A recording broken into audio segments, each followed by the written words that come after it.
Hello everyone. Today I wanted to complete my somewhat delayed series of movies on 1972, a series of 6 movies that I called Hollywood Auteurs. And today I wanted to complete that series by having a brief discussion of The King of Marvin Gardens, a film by Bob Rafelson. And King of Marvin Gardens is part of this America Lost and Found, the BBS story. Absolutely great box set. There's a Barnes and Noble Criterion sale coming up in July, and that's this set. I highly recommend it to anybody who has any interest in movies in general, but in specifically the movies, the very odd, eccentric movies of the 1970s, which are seem to me to be far better and certainly far more interesting than they were in 1972. I mean, no one's making movies like this anymore. And The King of Marvin Gardens, with this great shot of Bruce Dern and Jack Nicholson on horseback. Nicholson is playing a rather unusual part for him. He's very subdued. This isn't Jack, going over the top, which is what audiences probably prefer from Nicholson. Here he's playing a overnight radio host. He's giving these long monologues that have some sort of strange, eerie feeling that suits late night or overnight radio. And in 1972, there were quite a few of these kinds of shows.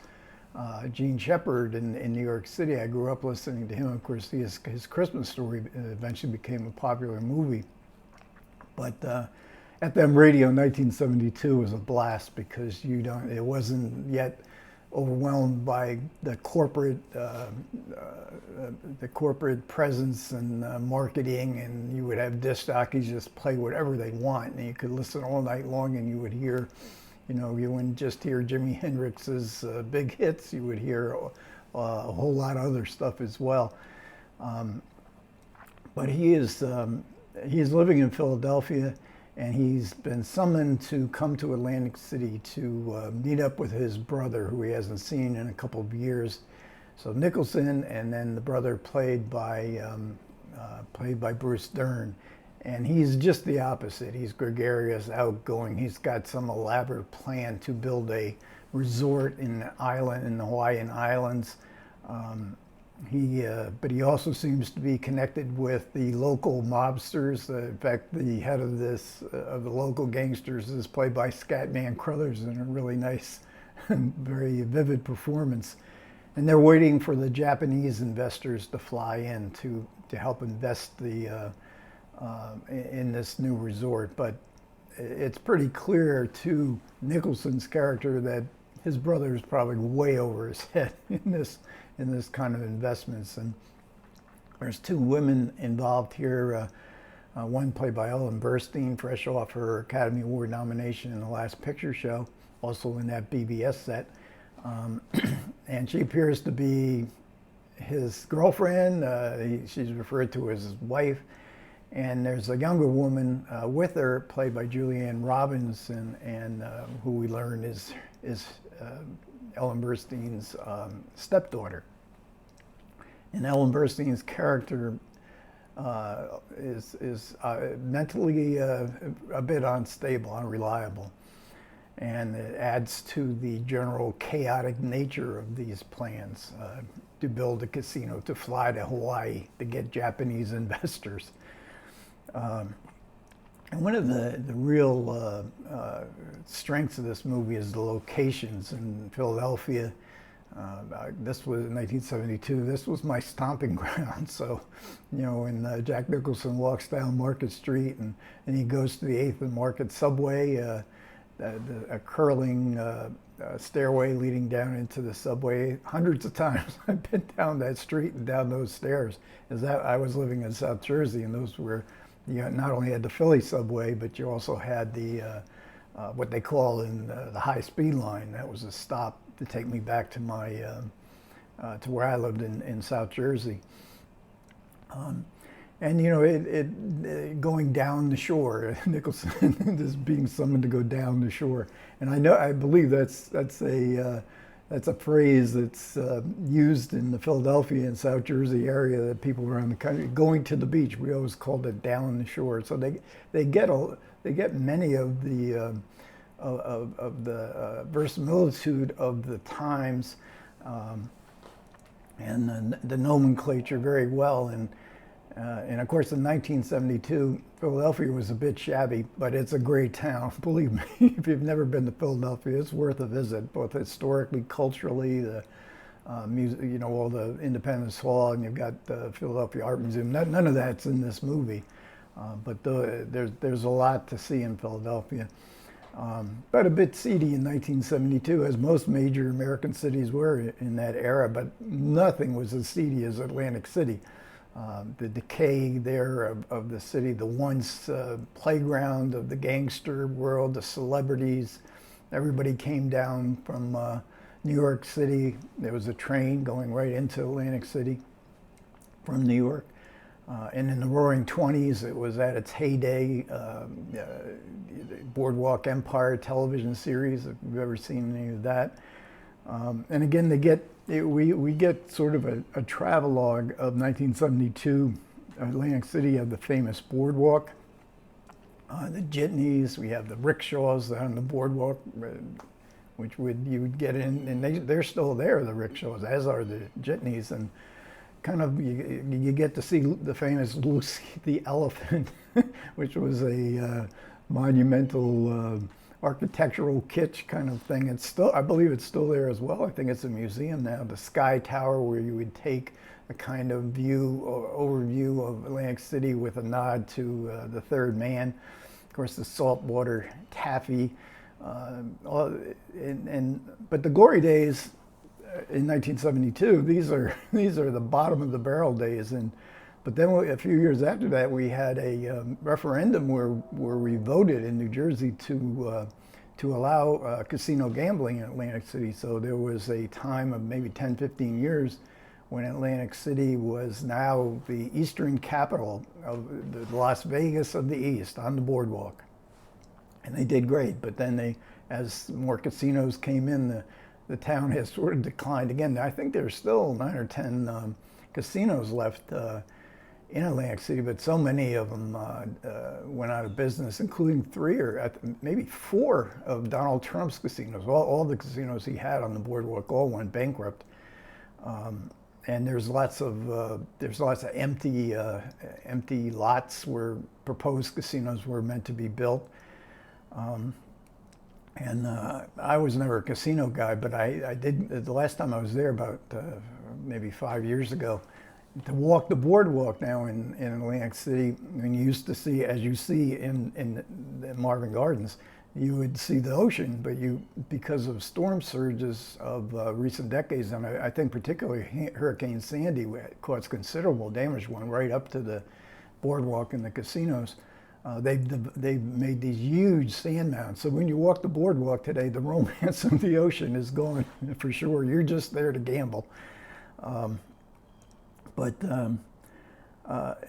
And the King of Marvin Gardens, it draws on this decay of Atlantic City. There's something almost spectacular in the decay with these giant hotels and St. James and Park Place, and all of them would be demolished in a few years to make way for the casinos.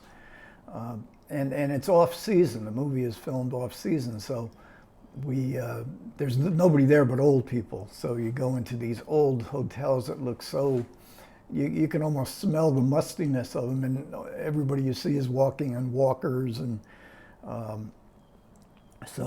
it really draws into the ambiance of the time, because this is a gloomy movie. But it's also about brothers. I've said before in some of my videos on the movies of 1972, this is a totally male-oriented world coming out of Hollywood. Female characters, we have 2 very vividly drawn female characters here, but they're on the periphery. The main concern is the brothers, and these 2 brothers, and sort of the male bonding, the panic of trying to succeed, the male ego. This was across the board in 1972. And in fact, this kind of subgenre of brothers wanting to get their other brother who is not successful financially in life involved in making a lot of money is a similar theme in Junior Bonner, where Joe Don Baker is working on his first million, and he wants Steve McQueen, his brother, to get on board. And McQueen just is living a similar kind of life as Jack Nicholson is here. He wants nothing of it. But you can also see it a bit in Deliverance too, and John Voight and Burt Reynolds being the brother that John Voight really looks up to for his ability to be a real man and a survivalist and getting out into the primeval forest and of course the big brother male self-pity male sibling rivalries comes in 1972 as well in The Godfather, a movie I haven't talked about yet in my series of 1972 movies. And the movie is very much a Jack Nicholson screen persona. As I said, this is not the screen persona that audiences probably prefer him as. And that persona would soon come into being in The Last Detail, Cuckoo's Nest, The Shining, also Chinatown, where he is a little bit more buttoned up as he is here in The King of Marvin Gardens.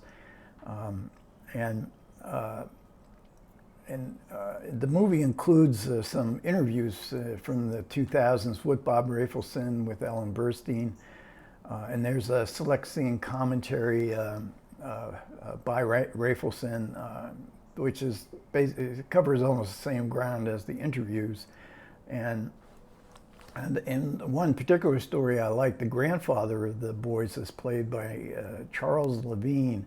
It's his only movie, and an old man who came to the audition that Rafelson was holding and proudly proclaimed that he was a great something or other of John Wilkes Booth, which really took Rafelson back.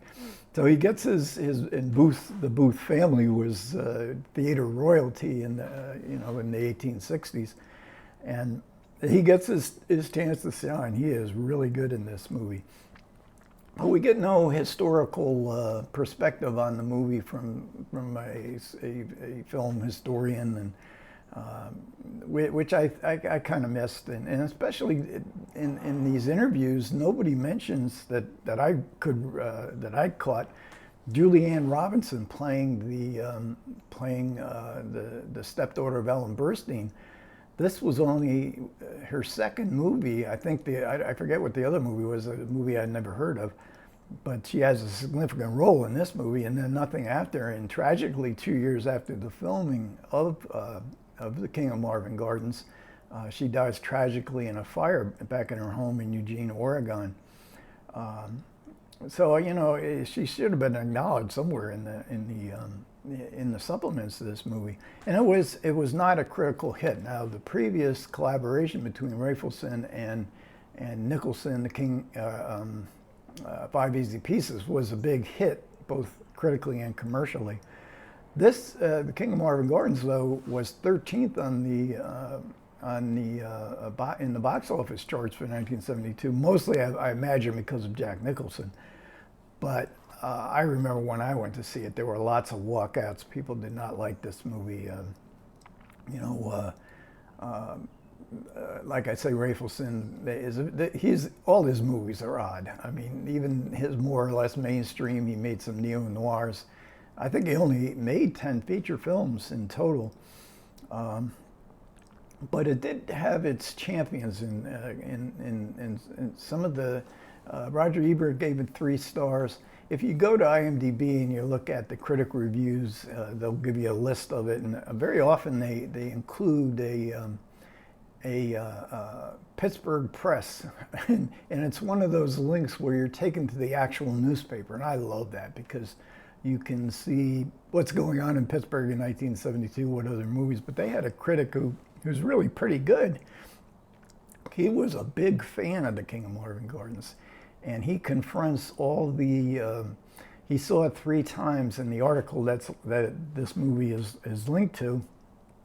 And he defends it, and he takes all the major criticisms of the movie and gives his explanation or his defense of all the faults that were in the movie.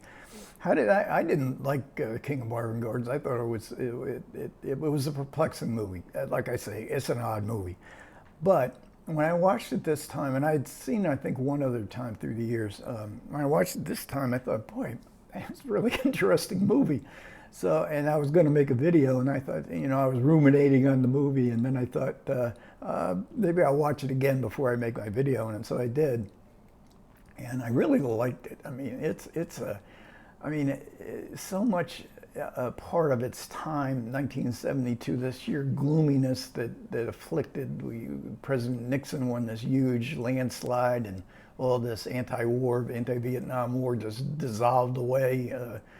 Where the perpetrator of the war, and especially the bombing that was going on in 1972 was just in Vietnam and all Southeast Asia was so demoralizing and of course deadly to the people of Southeast Asia. But there was a feeling, as we feel somewhat today, that there's just a disconnect in society, and I think The King of Marvin Gardens, even though it doesn't confront any of those things directly, is sort of in its mood and its downbeat and nature, really is kind of a reflection of the of the times, and one of the I think a movie that belongs in the 70s canon, the 1970s canon that we look back at now and I think, boy, how did they make those kind of movies back then?